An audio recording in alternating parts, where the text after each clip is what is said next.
Welcome to my channel achieve with astro Sudha. आप सबको astrologer सुधा वाधवा बेदी की प्रेम भरी नमस्ते। आज के एपिसोड के अंदर हम सैटर्न की पोजीशन 9th हाउस के अंदर किसी भी नेटिव के चार्ट में क्या डिफाइन करेगी और इसके जो स्पेशल एस्पेक्ट्स हैं अपने से तीसरे घर पे, अपने से 7वें घर पे और अपने से 10वें घर पे, उसका क्या इफेक्ट रहेगा, इस बारे में हम एनालिसिस करेंगे। और इसको जानने के लिए सबसे पहले हम ये जानेंगे कि सैटर्न की जो 9th हाउस की पोजीशन है, अब आप अपने चार्ट के अंदर कैसे कंफर्म कर सकते हैं। स्क्रीन के ऊपर एक चार्ट है जहां पे आप देख सकते हैं कि सेंटर में एक नंबर लिखा है और एंटी क्लॉकवाइज उसे बढ़ाते हुए हम 12 तक लेकर आए हैं, और जहां पर 9 नंबर लिखा है वहां पर हमने शनि को प्लेस किया है। आपके चार्ट के अंदर पहले घर के अंदर कोई भी नंबर हो सकता है, क्योंकि लग्न का राशि का नंबर जो है वो आपके टाइम ऑफ बर्थ और प्लेस ऑफ बर्थ के हिसाब से बदलता है। इसीलिए लेकिन एक को लेते हुए हमने स्क्रीन पे दिखाया है। शनि जो है कि प्लेसमेंट हमेशा इस घर में होगी, नंबर कोई भी हो, यानी कि इस पर्टिकुलर ब्लॉक के अंदर आप चेक कर सकते हैं अपने चार्ट के अंदर जहां पे ये बैठा है वहीं पे होगा। नंबर 1 से लेके 12 तक कोई भी हो सकता है। यहाँ से सैटर्न जो है अपनी तीसरी दृष्टि 11वें घर को देगा जो एरो से मार्क्ड है। 7वीं दृष्टि तीसरे घर के ऊपर होगा जो कि अगेन मार्क्ड है एरो से, और जो 10वीं दृष्टि है वो छठे घर पे है मार्क्ड बाय द एरो। तो आप ये चेक कर सकते हैं कि आपका शनि 9वें घर में है और उसकी दृष्टि जो है वो 11वें, तीसरे और छठे घर पे जा रही है। अब इसके आगे ये समझेंगे कि शनि क्या रिप्रेजेंट करता है किसी भी चार्ट के अंदर, वैदिक एस्ट्रोलॉजी के अंदर। तो शनि की अगर हम बात करते हैं तो ये एक तरह की मेंटल रिस्ट्रिक्शंस या बाउंड्रीज को डिफाइन करता है, प्रैक्टिकल साइड ऑफ लाइफ को डिफाइन करता है, कारक है पेन का, वरीज का, ऑब्स्टिकल्स का, रिस्ट्रिक्शंस का, बाउंड्रीज का। एक प्लैनेट ऐसा ये है जिसके चारों तरफ रिंग्स हैं, आपने नोट किया होगा। सिमिलरली ये एज ए करेक्टरिस्टिक्स आपके चारों तरफ रिंग क्रिएट करता है, स्पेशली ऑन द एरियाज जहां पे ये प्लेस्ड है। तो जिस घर में बैठा है हर घर के कुछ करेक्टरिस्टिक्स हैं, तो उन चीजों को लेके ये बाउंड्रीज क्रिएट करेगा, रिस्ट्रिक्शंस क्रिएट करेगा आपकी लाइफ के अंदर। बहुत ही स्लो प्लैनेट है, एक राशि को 2.5 ईयर के अंदर क्लियर करता है। तो ये पेशेंस का प्लैनेट है, ये पेशेंस सिखाने में बिलीव करता है, बिकॉज इट बिलीव्स कि किसी भी चीज को लेने के लिए आपको पहले हार्डवर्क करना है, कंसिस्टेंट रहना है, पेशेंस रखनी है, then you are going to achieve that thing in life. इसीलिए जो लॉन्ग टर्म प्रोजेक्ट हैं, किसी भी तरह का काम जिसका आज आपने शुरू किया और रिजल्ट्स जो है काफ़ी टाइम बाद आना है, 5 साल, 10 साल, 15 साल, जैसे कि गवर्नमेंट के सेक्टर के प्रोजेक्ट्स होते हैं, कई आपने सुना पंचवर्षीय योजनाएं होती हैं, या एनीथिंग जिसको हम जहाँ पे वो स्टार्ट गवर्नमेंट करती है थिंकिंग कि इसके जो रिजल्ट्स हैं वो आज से 20 साल 25 साल के बाद आएंगे, वो सभी तरह के प्रोजेक्ट्स जो हैं वो सैटर्न से रिप्रेजेंट होते हैं। किसी भी तरह की मैन्युफैक्चरिंग यूनिट्स है, कंस्ट्रक्शन वर्क है, मेटल है, आयरन है, एल्युमिनियम है, ये सभी चीजें भी सैटर्न से ही देखी जाती हैं। Even crude oil, gases, petroleum, ये भी सैटर्न से रिप्रेजेंट होता है। सैटर्न को हम न्याय का देवता भी कहते हैं शनि को, इसीलिए किसी भी तरह के लीगल मैटर, लॉयर्स, जजेस, ये सब भी सैटर्न के द्वारा ही करेक्टरिस्टिक किए जाते हैं, सिग्निफाई किए जाते हैं। सैटर्न प्रोग्रेसिव पाथ को सिग्निफाई करता है, स्क्रैच से शुरू करके आपको ऊपर लेके जाता है। तो जो ये प्रोग्रेसिव पाथ है आपकी लाइफ का, वो भी सैटर्न से दिखाया जाता है। किसी भी तरह की success, hard work, mental blockage, struggles of life, ये सारी चीजें आपके शनि से ही आती हैं। Not an easy planet, very mischievous planet, जो बिना हार्डवर्क के आपको कभी भी कुछ नहीं कर सकता, विच विल नॉट अलाउ आपको किसी भी नेटिव को कि वो अपने कंफर्ट जोन से बाहर आ जाए, अनलेस इट रीशेप यू। वो आपको इस तरह से प्रिपेयर नहीं कर देता which is required for that comfort की, जिसको एंजॉय करने के लिए जो रीशेपिंग जरूरी है आपकी लाइफ के अंदर, अगर आप उसे नहीं एक्सेप्ट करते, वो आपके लिए सिचुएशन क्रिएट करता रहेगा till you adopt that change, और फिर आपको वो कंफर्ट जोन देगा। अब अगर हम बात करते हैं 9th हाउस की, तो ये हाउस है आपके बिलीफ सिस्टम का, आपकी फिलॉसफी ऑफ लाइफ का, आप क्या मानते हैं इसको, आइडियोलॉजी क्या है आपकी लाइफ के बारे में, आपकी फैमिली की जो स्ट्रेंथ है वो वहां से हम देखते हैं। हाउस ऑफ गुरुज है 9th जो है, how your life is reshaped, किस तरह से वो रीशेप हो रही है आपके बिलीफ सिस्टम के हिसाब से, वो भी हम 9 से देखते हैं। स्पिरिचुअल आपके जो है 9 से देखते हैं, स्पिरिचुअल ग्रोथ क्या है लाइफ की, आपके लॉन्ग टर्म जर्नीज जो हैं वो 9 से देखते हैं।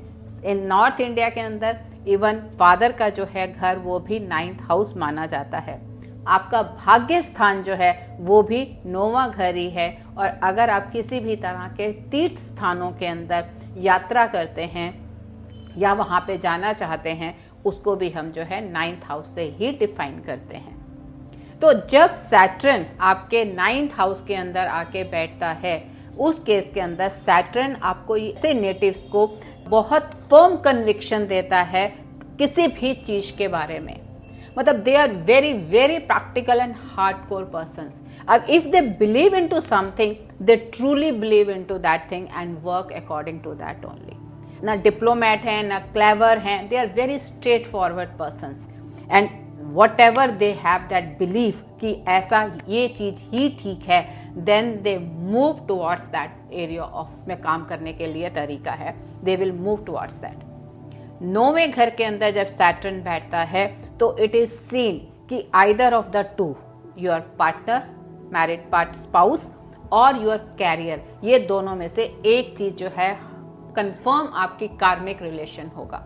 It could be both but one will must be there, क्योंकि आफ्टर 7th 9th हाउस भी हम देखते हैं मैरिज के लिए, और इस केस के अंदर बहुत स्ट्रांगली देखा गया है कि सच natives have the karmic partner in their life, which even karmic partners, karmic in-laws, the time of marriage they may not be knowing that or feeling that thing, but after getting married, after some period of time, year 2 year, then they realize कि जो एक उनका relationship है spouse के साथ, in-laws के साथ, it's a pure karmic relationship।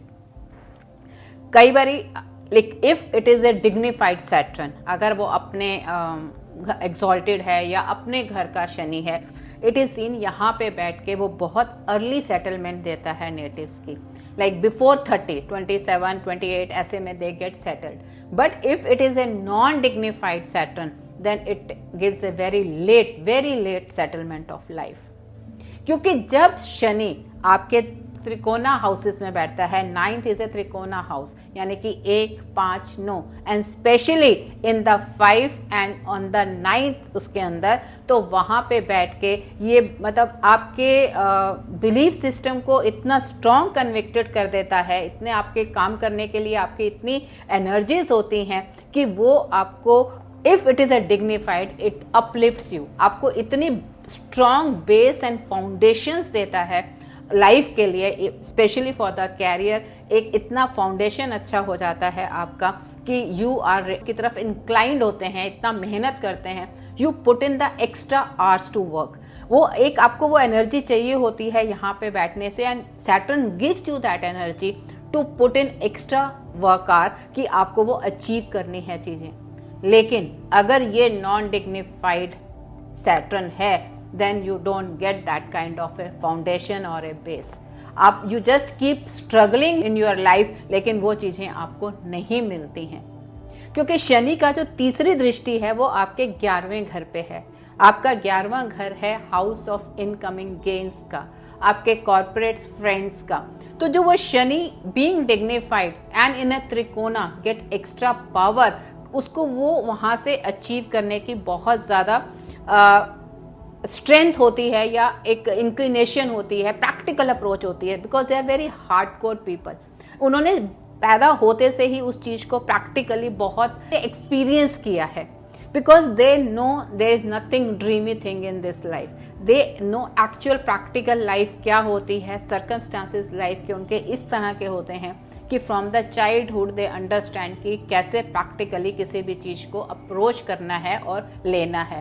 And A dignified Saturn, और 11वां उसका अपना घर है काल पुरुष कुंडली के अंदर, क्योंकि कालपुरुष के अंदर 10वां और 11वां घर सैटर्न का है, शनि का है, जहां पर वो आपके कर्म स्थान को डिफाइन करता है एंड विद द वर्क, उस कर्म, आपके कर्म के क्या रिजल्ट्स हैं वो 11वें घर से आपको देता है। और शनि 9th हाउस के अंदर बैठ के उस 11वें घर को दे रहा है। साथ ही साथ वो आपकी 7वीं दृष्टि तीसरे घर पे दे रहा है, जो कि आपके विल पावर का, करेज का घर है, क्योंकि 3 और 11 का आपस में बहुत स्ट्रॉन्ग कनेक्शन है। That is your will power, courage, hard work. Saturn need that hard work. और मेलेफिक इन्फ्लुएंस तीसरे पे और 11वें पे बहुत इफेक्ट करता है इन घरों के ऊपर। तो जब शनि वो इन्फ्लुएंस दे रहा है तीसरे के ऊपर और 11वें के ऊपर, then you have that capacity to acquire, जो उस तरह की गेन्स हैं या चीजें हैं वो आप लाइफ के अंदर ले सकते हैं, but provided this is a dignified Saturn. But third आपका जो है सिबलिंग्स का भी है आपका हाउस, वहां पे इट इज सीन की एक काइंड ऑफ ए टेंशंस और स्ट्रेस रिलेशनशिप के अंदर देखने को मिलता है। Very practical approach, no emotions, nothing. Because of that एक बहुत ज़्यादा डिस्टेंस आप देख सकते हैं, या एक रिलेशनशिप के अंदर एक काइंड ऑफ कन्फ्रंट्रेशंस या बहुत ही neutral cold relationship you will experience for such people जो अपने सिबलिंग्स के साथ है। इसकी जो 10वीं दृष्टि है वो आपके छठे घर के ऊपर है। छठे घर आपका एनिमीज का है, कॉम्पिटिशंस का है, डिसीज का है। 10वीं दृष्टि शनि की बहुत ही पावरफुल दृष्टि होती है। छठे घर के ऊपर आने से ये आपके सभी तरह के एनिमीज को, कॉम्पिटिटर्स को किल कर देती है। तो अगर आपका डिग्निफाइड सैटर्न है तो आप किसी भी तरह के कॉम्पिटिटिव एग्जाम्स के अंदर अपीयर हो सकते हैं, चाहे वो लीगल से रिलेटेड हैं या कोई भी और गवर्नमेंट के एग्जाम्स हैं। Then it is a very good aspect on the 10th house और आप बहुत इजीली उसे क्लियर कर सकते हैं।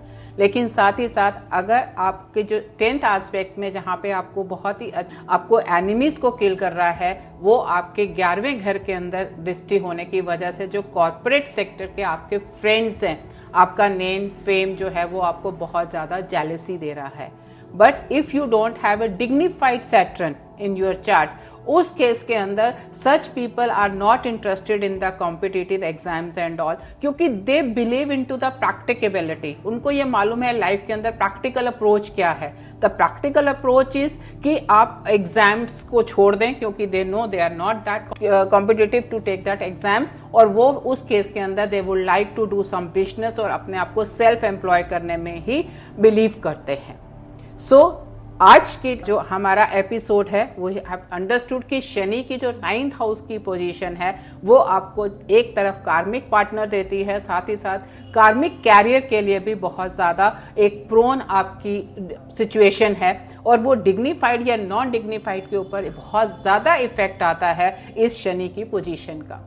अगर आपका सैटर्न भी 9th हाउस के अंदर है and if you relate yourself with this analysis, तो हमें कमेंट बॉक्स के अंदर मेंशन जरूर करिए।